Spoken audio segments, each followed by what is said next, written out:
എറണാകുളത്തപ്പൻ്റെ 2025 ഉത്സവത്തോടനുബന്ധിച്ച് ചേരാനെല്ലൂർ സ്വരൂപത്തിലേക്കുള്ള യാത്ര.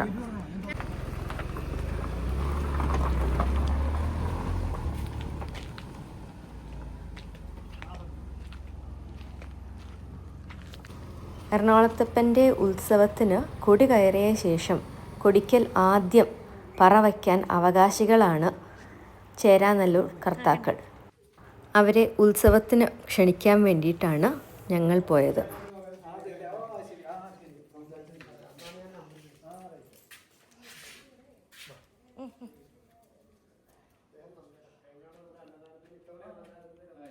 ധ്വജപ്രതിഷ്ഠ 31 ഇത് തുടങ്ങും.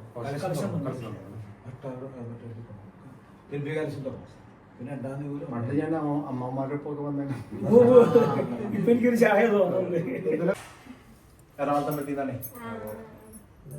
ഉത്സവത്തിന്റെ 2-ാം തീയതി 2-ാം തീയതി 9-ാം തീയതി അവസാനിച്ചു. വേണ്ട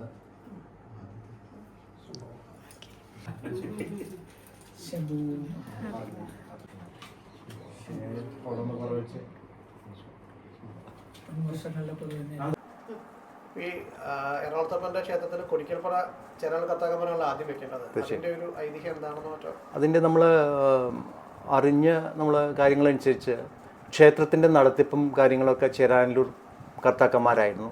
5 കൈമൾ. അപ്പോൾ അന്ന് 5 കൈമളിൽ നിന്ന് ഇന്നിപ്പോൾ ചേരാനെല്ലൂർ കർത്താവ് എന്നുള്ളതിലാണ് 5 കൈമളായിരുന്നു അന്ന് ചെയ്തിരുന്നത്. അപ്പോൾ അതിൻ്റെ പേരിൽ നമ്മളാണ് അവിടെ ക്ഷേത്രത്തിൻ്റെ നടത്തിപ്പും കാര്യങ്ങളൊക്കെ ചെയ്തിരുന്നത്.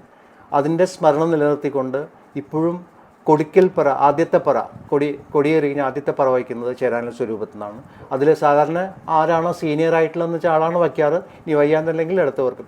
എന്നെ സംബന്ധിച്ചോളം ഞാൻ വളരെ ജൂനിയറാണ്. ഇവരെയൊക്കെ നോക്കുമ്പോൾ സീനിയേഴ്സ് ധാരാളം ഉണ്ട്. പക്ഷേ ഓരോരുത്തരുടെ ആരോഗ്യനിലയും കാര്യങ്ങളും പിന്നെ താമസവും അങ്ങനത്തെ ബുദ്ധിമുട്ട് ഇതുകൊണ്ടാണ് ഞാൻ ചേരാനെല്ലൂർ താമസിക്കുന്നതായതുകൊണ്ട് എനിക്ക് ചെയ്യാൻ പറ്റുന്നു എന്നുള്ളതാണ്.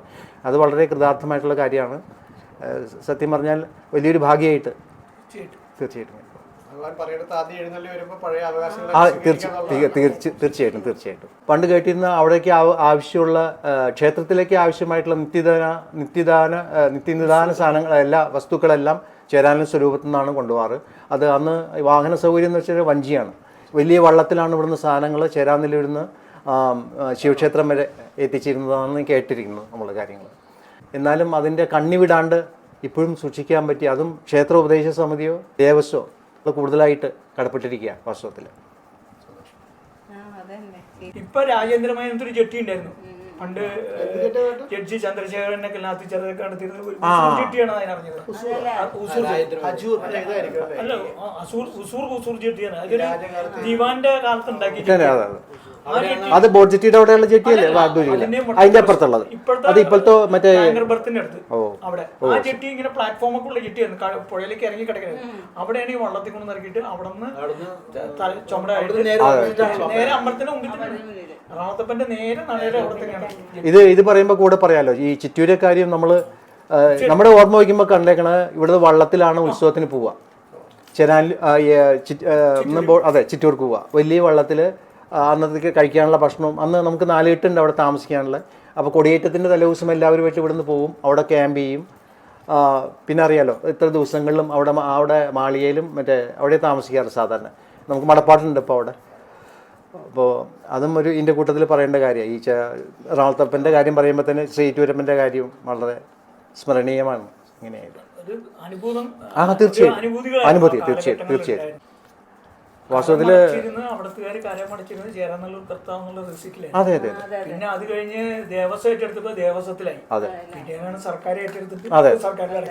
വില്ലേജുകാരൻ മുഴുവൻ എടുത്തിരുന്നപ്പോ ഞങ്ങളുടെയൊക്കെ എറണാകുളത്തെ കാര്യത്തില് അച്ഛൻ്റെ ഒക്കെ കൊച്ചുനാളില് അവർ പറഞ്ഞു കേട്ടിട്ടുണ്ട്. ഇപ്പൊ പടിഞ്ഞാറയിലൊക്കെ വന്നിരിക്കുന്ന പറഞ്ഞാൽ അവരൊക്കെ പറഞ്ഞത് ചേരാനെല്ലൂർ കർത്താവ് എന്നും പറഞ്ഞാൽ റെസീറ്റ് ഉണ്ട്. അതൊക്കെ ഞാൻ തപ്പിയോക്കിക്കും.